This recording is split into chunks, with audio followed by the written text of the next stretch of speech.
Hay que acabar con las causas que generan la violencia reaccionaria. Hay que poner fin al régimen de explotación y opresión en el que vivimos.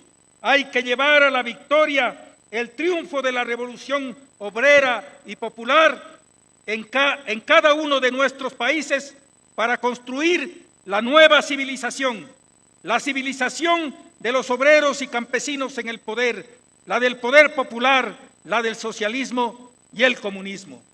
En México hay nuevos millonarios y viejos pobres, viejos millonarios y nuevos pobres, compañeros. Resulta que nuestra miseria, nuestro dolor es equivalente a su felicidad. La pobreza de millones de trabajadores es el equivalente al bienestar de unos cuantos Slim, de unos cuantos Azcárraga, de unos cuantos señores dueños del capital en nuestro país y en el mundo. Compañeros, de eso se trata la lucha de clases, de anteponer nuestros intereses como mayorías a los intereses de una minoría.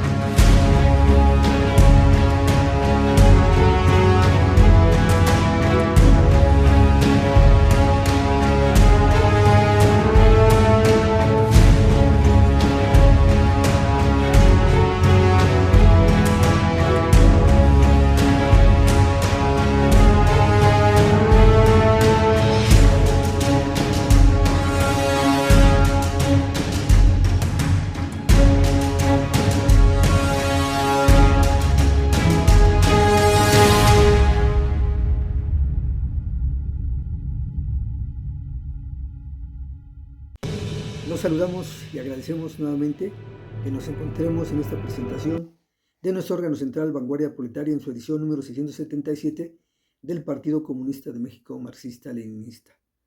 En nuestra editorial les entregamos los 30 años de existencia, fundación, creación de la Conferencia Internacional de Partidos y Organizaciones Marxista-Leninistas, CIPO-ML, por sus siglas en español, quienes el 1 de agosto de 1994 nos fundamos en Quito, Ecuador, dándole continuidad a los esfuerzos que Marx y Engels iniciaran y plasmaran en el manifiesto del Partido Comunista con la consigna proletarios de todos los países unidos, después o que se vio reflejada en la construcción de la primera internacional o liga comunista que ellos dirigieran, y posteriormente se pusieran al frente Lenin y Stalin con la segunda internacional y después con la internacional comunista. Hoy la CIPO-ML se propone dar este esfuerzo de continuidad contribuyendo al esfuerzo de la revolución proletaria mundial que los clásicos nos legaran y que hemos asumido como tarea.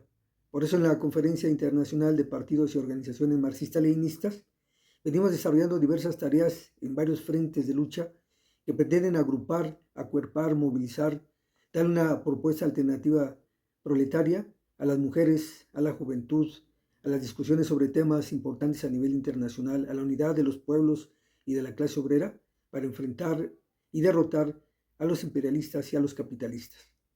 Hoy la CIPO-ML saluda a los proletarios del mundo y los convoca a que se integren a las filas de esta Conferencia Internacional de Partidos y Organizaciones Marxistas-Leninistas, quienes en ella encuentran una trinchera de lucha para su emancipación como clase. Otro elemento destacado, importante, que a nivel nacional se viene presentando es la respuesta formal y por escrito que les entregan los padres y madres de los 43 normalistas detenidos desaparecidos de la normal de Ayotzinapa al reporte que les entregó López Obrador. Y como describen en su amplio documento los padres y madres de los 43 estudiantes desaparecidos, este documento les llegó de manera irregular, extraño, que refleja la intención de dividir al colectivo de los padres y madres de los 43 normalistas, porque no todos lo conocieron este reporte, y lo conocieron porque se reunieron y lo abordaron de manera colectiva para efectivamente entregar su respuesta. El documento amplio, que es amplio, detalla aspectos que van refutando punto a punto las afirmaciones que hace López Obrador respecto al caso de los 43 y el papel del ejército, al que en el fondo busca deslindar, encubrir, proteger, como señalan los padres, que dadas las investigaciones que se han realizado hasta el momento con la participación internacional del GIEI como de la antropología forense, que se conducen en parte, además, a la participación del ejército en estas acciones junto con los paramilitares o la delincuencia organizada de la región de Iguala. Y que efectivamente saben qué sucedió desde el inicio hasta el final con los muchachos, pero que se niegan a entregar información. Y en este papel está también López Obrador. Los padres exigen esos 800 folios, exigen que efectivamente el ejército no sea protegido, omiso, y que efectivamente para limpiar su imagen muestre elementos de confianza de que efectivamente está diciendo la verdad, de la cual los padres dudan, como en este momento hasta hoy se viene sosteniendo de que no tuvieron nada que ver. Y sí lo tuvieron, y tuvieron mucho que ver en estos actos criminales. Los padres en esta carta, efectivamente, con mucho detalle y con mucha firmeza, también con mucho respeto, le dicen a López Obrador que mantendrán su lucha por la verdad y la justicia sobre sus hijos, que lo que les entrega a López Obrador es lo mismo, no hay nada nuevo, y que tienen la disposición de mantener la relación con Claudia Sheinbaum, también en la búsqueda de la misma exigencia, y que esperan que efectivamente, como ya se dio este paso de la entrevista con Claudia Sheinbaum, efectivamente esta mujer pueda también dar respuesta positiva a su exigencia. Nosotros en lo particular dudamos que así vaya a ser, y como lo hizo Obrador, que no es que haya sido incapaz, no es que le haya faltado voluntad política, o no es que hoy se desdiga de lo que prometió hacer. No, lo que hoy muestra López Obrador es que está al servicio de los grandes capitales. Fueron obviamente los ejecutores, el ejército y los funcionarios del Estado los que actuaron sobre los muchachos, pero es el aparato de la burguesía. Y esta va a buscar mantener su status quo para preservar los intereses del capital. 43 normalistas desaparecidos, como otros miles que han desaparecido en el país por la violencia reaccionaria que ha desatado la burguesía, como parte también de la descomposición social que hay en la sociedad burguesa. Ellos, 43, no son nada, y van a asegurarse que no se sepa la verdad al respecto. De su parte, pero de nuestra parte y de los padres, seguiremos luchando porque la verdad se conozca y se haga justicia por parte del pueblo contra estos criminales. En otro artículo de nuestra Vanguardia Proletaria, destacamos para Baja California lo siguiente: que el gobierno de la autollamada Cuarta Transformación en el Estado mantiene un clima de represión, de asesinatos y de aumentos en los precios para el pueblo. Y efectivamente la autoridad es omisa y cómplice de lo que ahí acontece, sobre todo con la criminalidad. Una caravana de criminales transitó sin problema en Baja California y la autoridad no actuó, como si actúa para reprimir, ¿no? Sin problema. Tampoco detiene o contiene los actos de extorsión, secuestro, como el que sufrió un comerciante y su hijo de 4 años, quien fue torturado y extorsionado por la policía del Estado y que siguen impunes, sin ser castigados. O el homicidio de la mujer de Mexicali, Paola Bañuelos, o el asesinato a 50 metros del cuartel de la Guardia Nacional del dirigente de los derechos humanos de origen triqui. La lucha del pueblo Santa María Ostula en Michoacán es ejemplar para que muchos pueblos la retomen. Es un tema que también abordamos en Vanguardia Proletaria y que se refiere a este esfuerzo de la comunidad michoacana, Santa María Ostula, junto con otras comunidades que se han autoorganizado y creado su autodefensa para impedir el ingreso, el control que pretenden realizar grupos criminales que están al acecho desde el 2009 y que la comunidad y sus pueblos vecinos se han visto en la necesidad de organizarse mediante asambleas para construir su autodefensa. Y con esto, desde ese tiempo, con estos hechos, la autoridad anterior al gobierno de López Obrador como la de este mismo, no han hecho nada al respecto. Como hemos sabido, Los criminales han asediado y asesinado a varios dirigentes de la comunidad para hacerse de los recursos, el control de estos y permitir así la explotación de los mismos por parte de grandes empresarios extranjeros y nacionales. Quieren esos recursos de más de 30,000 hectáreas que están ahí almacenados en el subsuelo y que a toda costa pretenden ir por ellos estos criminales. Sin embargo, la comunidad está siendo ejemplar en esta defensa y efectivamente está costando mucho esfuerzo. Por eso es reivindicable que nos sumemos, reforcemos esas acciones que Santa María Ostula realiza, porque es importante que, así como lo hacen ellos, el pueblo tenga la capacidad de organizarse sin depender del ejército, la policía, la autoridad que sirva a la burguesía. Todos ellos sirven a la burguesía y si no es por nuestra propia capacidad organizativa, no será posible los cambios que necesitamos en el país. Otro tema en Vanguardia Proletaria abordado es y sigue siendo Chiapas, con lo que acontece actualmente, que se ha agravado por la presencia de grupos paramilitares al servicio del poder capitalista, de los capitalistas, tanto nacionales como extranjeros. Y precisamente el título de este artículo es Organizar las fuerzas del Frente Único para derrotar la ofensiva neoliberal y el paramilitarismo. Efectivamente, en Chiapas, que gobierna Rutilio Escandón, gobierna para los ricos, obviamente, que ha sido represor, encubridor, ha permitido y ha dado impunidad al crimen organizado, a la delincuencia, está al servicio de los megaproyectos que se están desarrollando. Precisamente este personaje ha contribuido y es parte de que hoy los paramilitares estén en la disputa del territorio por el control de lo que ahí se está desarrollando de megaproyectos o para megaproyectos al servicio del gran capital. Rutilio Escandón es una pieza menor pero importante para estas funciones y ha permitido que efectivamente las cosas se agraven, porque esa es su función, golpear al pueblo a través de diversos instrumentos, legales o ilegales, para permitir el desarrollo de la gran inversión capitalista ahí y la destrucción y devastación de los recursos, su saqueo, ¿no? Y en esta ocasión, en Chiapas, esto persiste. Por eso hemos venido reiterando en distintos números de Vanguardia Proletaria esta condición que actualmente se padece en Chiapas y que es necesario enfrentar a través de la unidad del pueblo desde las distintas comunidades para construir un frente único que permita no solo detener esta ofensiva, sino también derrotarla, creando la más amplia unidad del pueblo en ese frente único que necesitamos ahí. La revisión contractual 2024 fue de muchos jaloneos, después de 11.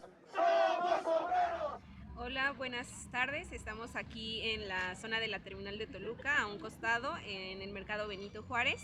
Estamos invitando a los trabajadores, a las trabajadoras, a firmar por la reducción de la jornada laboral a 40 horas. Esto implica que estamos exigiendo que se apruebe esta iniciativa, que trabajemos 40 horas, que nos paguen 56 horas y que tengamos derecho a 2 días de descanso. Recordemos que México es uno de los países con la jornada laboral más extensa y también uno de los países en donde tenemos menos vacaciones. Entonces, esta iniciativa busca mejorar nuestros derechos laborales, nuestras condiciones de vida de los y las trabajadoras, y estamos invitando por eso a la ciudadanía a que firme para que presionemos a las autoridades, ya que hasta el momento ningún partido político ha querido aprobar esta iniciativa y más bien nos han dado largas, han querido consultar a los empresarios, consultar a este grupo de personas que son quienes acumulan la riqueza en nuestro país y que nosotros, sin embargo, seguimos teniendo bajos salarios, seguimos trabajando demasiado y seguimos teniendo condiciones de vida precarias.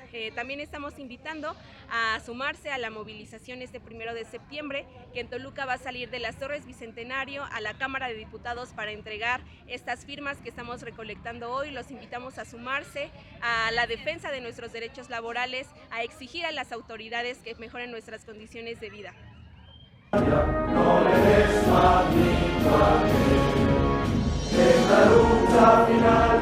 Juventud Revolucionaria de México durante el mes de julio ha llevado a cabo 3 jornadas de volanteo y venta de nuestro periódico Vanguardia Proletaria en la zona metropolitana de Guadalajara. Esto se suma a las acciones por la reducción de la jornada laboral en México. La intención fue dar a conocer entre las y los trabajadores de nuestras propuestas, así como convocar a la movilización este 1 de septiembre. México es el país que más horas trabaja en la OCDE, donde los padrones no respetan la jornada laboral de 8 horas al día y apenas tenemos con suerte un día de descanso a la semana, el cual solemos usar para la atención de las tareas del hogar. Esta situación hace que pasemos más horas en el trabajo que descansando o pasando tiempo con nuestros seres queridos.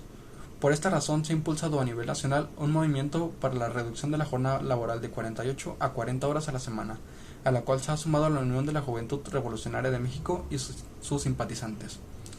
Claudia Sheinbaum, presidenta electa, ha demostrado con sus declaraciones que este no es un asunto prioritario para su gobierno. Lo que sí ha mencionado es que se trata de seguir trabajando en un consenso con la representación de los trabajadores y el sector empresarial. Esta declaración demuestra, entre otras cosas, la clase para la que va a gobernar Claudia Sheinbaum, pues los derechos no se negocian y los derechos de la clase trabajadora no pueden depender de negociaciones con la clase empresarial.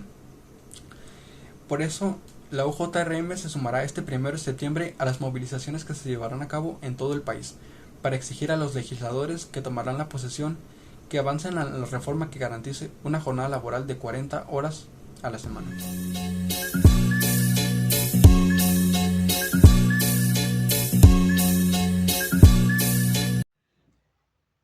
Camaradas, ¿qué tal están? Me da mucho gusto saludarles nuevamente. Yo soy Demián Ávila, soy militante de la Unión Revolucionaria de Trabajadores del Arte URTARTE y esta es su muy gustada y solicitada sección artístico-cultural. Esta es una aportación de URTARTE para Vanguardia Proletaria TV, una importante iniciativa del Partido Comunista de México, marxista-leninista. Y bueno, el día de hoy queremos hablar acerca de Claudia Curiel de Icaza, que será la futura responsable de la Secretaría de Cultura. El pasado 18 de julio, Claudia Sheinbaum anunció a la persona que estará al frente de la Secretaría de Cultura de su gobierno. Se trata de la historiadora por la UNAM con especialidad en Educación para las Artes en el Global Leaders Program, Claudia Curiel de Icaza, actual secretaria de Cultura de la Ciudad de México y quien fue nombrada por Billboard como ejecutiva del mes en la industria de los espectáculos en junio de 2023. Ciertamente el nombramiento de Curiel de Icaza sorprendió, ya que quien más sonaba para obtener el puesto era la cantante oaxaqueña y senadora por Morena, Susana Hart. No obstante, Sheinbaum Pardo supo premiar la gestión de Curiel de Icaza al frente de la Secretaría de Cultura de la Ciudad de México, la cual, es importante mencionar, contó con 2 titulares previos, José Alfonso Suárez del Real de 2018 a 2020 y Vanessa Bojorquez López de 2020 a 2022. En especial, le está pagando el favor político Claudia Sheinbaum a Curiel de Icaza por los 3 conciertos masivos que realizaron en el Zócalo durante su gestión y que evidentemente catapultaron electoralmente a Claudia Sheinbaum. Es decir, el concierto de los fabulosos Cadillacs, que reunió nada más y nada menos que a 300,000 asistentes, el de Grupo Firme, que reunió a 180,000, y el de La Rosalía, que reunió a 160,000 espectadores.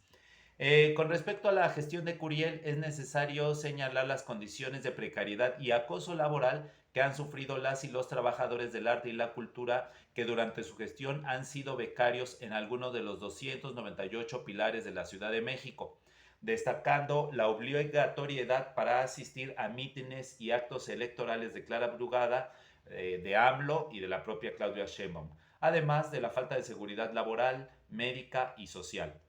Lo anterior, sin dejar de mencionar la apropiación cultural y el blanqueamiento que hizo de algunas manifestaciones netamente populares, como el fenómeno de los sonideros o los carnavales de pueblos y barrios originarios de la Ciudad de México, declarándolos patrimonio cultural inmaterial. Finalmente, es necesario resaltar que Curiel de Icaza proviene de una familia oligárquica plagada de artistas, lo que la sitúa como una mujer que vive y comprende la cultura desde el privilegio absoluto. Ella es tataranieta del gran poeta Amado Nervo, es nieta del cineasta Federico Curiel, grabó por ejemplo María Isabel, un dramononón del cine mexicano. Es sobrina del compositor Gonzalo Curiel, que una de sus canciones más famosas es Vereda Tropical. Hija del músico también Francisco Curiel de Foz, compositor de la banda sonora de la película que grabó precisamente su abuelo, Federico Curiel, María Isabel, además de otros trabajos. Y también es hija de una reportera de la farándula llamada Claudia de Icaza, que fue demandada por Luismi en los años 90 por publicar una biografía no autorizada, y además es hermana del también cineasta Álvaro Curiel.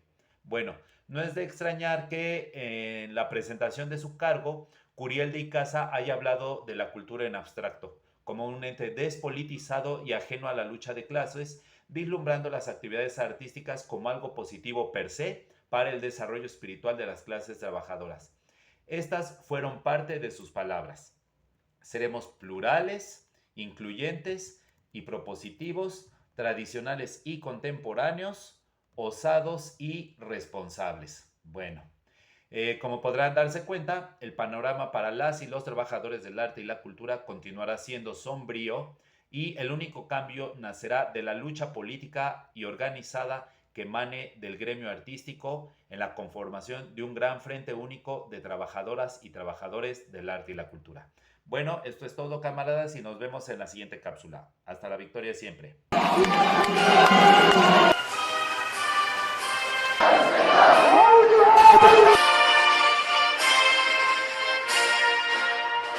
Arriba, parias de la tierra. Del 31 de julio al 3 de agosto pasado se llevó a cabo de manera combativa el 28 Seminario Internacional Problemas de la Revolución en América Latina, que se realizó en Quito, Ecuador. A continuación, reproducimos su declaración política.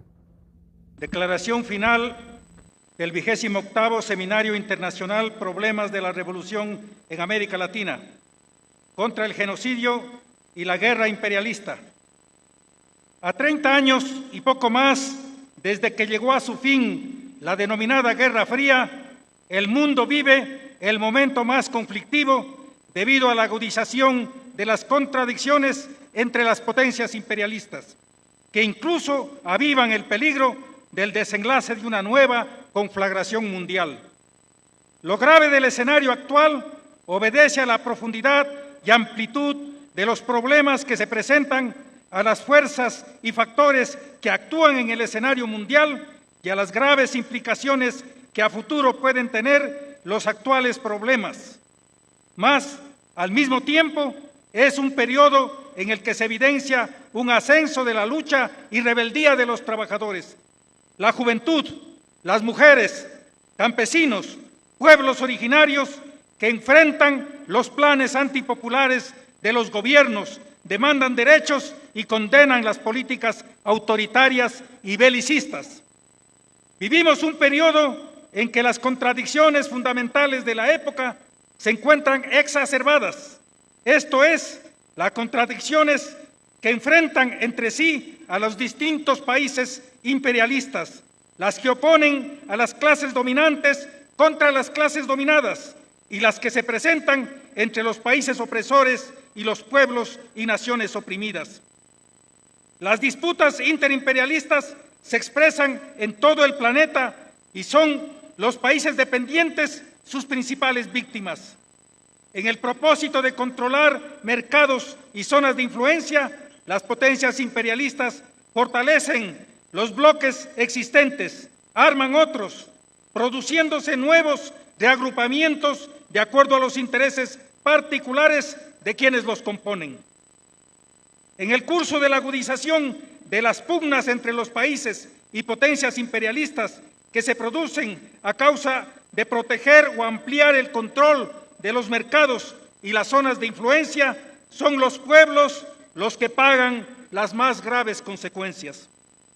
El genocidio de que es víctima el pueblo palestino es un lacerante ejemplo. A nombre de combatir una supuesta acción terrorista, el sionismo israelí y el imperialismo estadounidense buscan afirmar sus posiciones en la zona, el Medio Oriente. De enorme valor estratégico por su ubicación geográfica y por las enormes riquezas que contiene su suelo. Por eso es que sus amenazas y cañones apuntan también hacia otros países de la región. Las decenas de miles de vidas cobradas en Gaza por las tropas sionistas del sanguinario Netanyahu, los cientos de miles de heridos y expulsados de su territorio, valen muy poco en los cálculos de los millonarios beneficios económicos y materiales que para ellos significa enseñorearse en la región. Además del fascista Netanyahu y el imperialismo estadounidense, deben responder por el genocidio que se comete en Gaza también los gobiernos de los países de la Unión Europea, Canadá, Australia, Reino Unido y todos los que se han opuesto y se oponen a un cese inmediato de la invasión criminal, que equivale a dar luz verde para que continúe la masacre en Palestina. También son cómplices los estados que mantienen relaciones comerciales con Israel. Los pueblos del mundo levantan su voz de condena al genocidio en Gaza. Exigen que se ponga fin de inmediato al intervencionismo militar y que el ejército israelí abandone el territorio palestino. Netanyahu es un criminal. Debe ser encarcelado. El pueblo palestino tiene el derecho a su autodeterminación, a contar con su propio Estado. Llamamos a los trabajadores, a la juventud, a las mujeres, a sostener y ampliar la solidaridad con el pueblo palestino. Más de medio centenar de conflictos armados se desenvuelven en la actualidad en distintos países del planeta. Detrás de estos se juegan intereses extranjeros, atizados por camarillas que responden a designios de países y potencias imperialistas. De todas las guerras localizadas, la que más ha concentrado la atención por sus implicaciones geoestratégicas, por los actores que se encuentran involucrados, es la que se produce en Ucrania, donde la invasión rusa dura ya más de 2 años. Ahí se juegan los intereses a mediano y largo plazo del imperialismo ruso por un lado, y por otro lado, los intereses del imperialismo estadounidense y sus aliados de la OTAN y la Unión Europea. En esta pugna interimperialista, el pueblo y la juventud de Ucrania son las víctimas principales y a ellos expresamos nuestra solidaridad. Los pueblos no quieren las guerras de agresión, ni los conflictos bélicos en los que se dirimen los intereses de los grupos monopólicos y de los estados capitalistas imperialistas.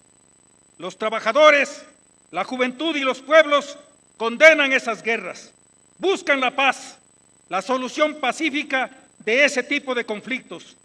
Demandamos el cese de fuego en Ucrania, el retiro de las tropas rusas y de la intervención de toda índole por parte de Estados Unidos y la OTAN.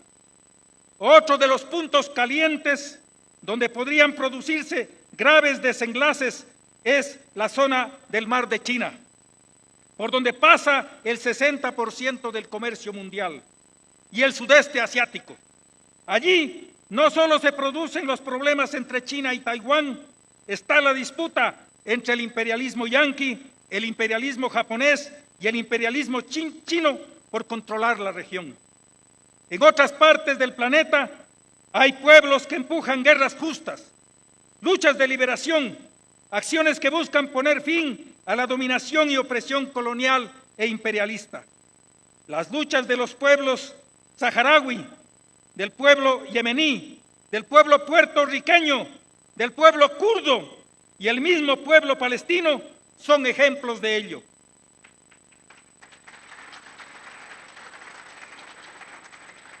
Estamos junto a todos los pueblos que combaten por el derecho a su autodeterminación, por la independencia, por la emancipación nacional. En el mundo actual, la fuente de las guerras de agresión es el capitalismo imperialista. Mientras éste exista, persistirán estos conflictos y el peligro de que se produzca una guerra generalizada. Para conquistar la paz, hay que acabar con las causas que generan la violencia reaccionaria. Hay que poner fin al régimen de explotación y opresión en el que vivimos. Hay que llevar a la victoria el triunfo de la revolución obrera y popular en cada uno de nuestros países para construir la nueva civilización, la civilización de los obreros y campesinos en el poder, la del poder popular, la del socialismo y el comunismo. 28º Seminario Internacional Problemas de la Revolución en América Latina. Quito, 3 de agosto de